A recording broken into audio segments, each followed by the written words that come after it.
Deuxième épisode à présent de notre série sur l'histoire du chic parisien. Un créateur a particulièrement marqué l'après-guerre, c'est Christian Dior. Plus de 60 ans après sa mort, il fascine encore.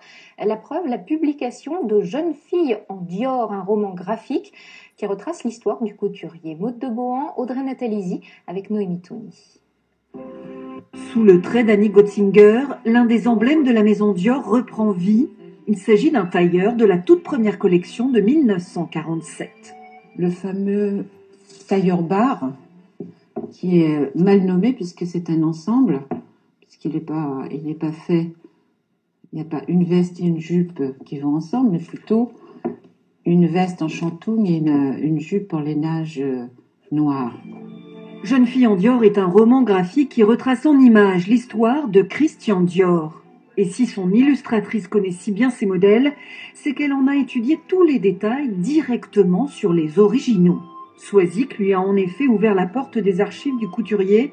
Le fameux tailleur bar, le voici tel qu'il a été présenté en 1947. Avec lui, naît le style New Look. Les épaules douces, arrondies, la poitrine assez haute, la taille très fine, les hanches très mises en valeur. Dès 1947, Dior attire des stars de cinéma comme Rita Hayworth. Conquise, cette dernière portera même cette robe du soir à la première de Gilda. Annie Gotzinger observe croquis et photos d'époque, s'en inspire. Elle rencontre aussi des couturières de son atelier.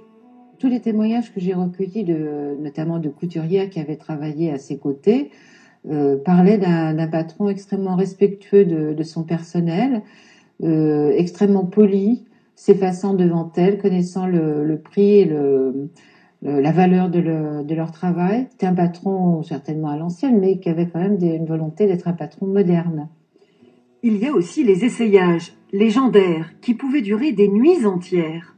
En 1957, Christian Dior meurt brutalement. Il laisse derrière lui des dizaines de milliers d'esquisses et de modèles.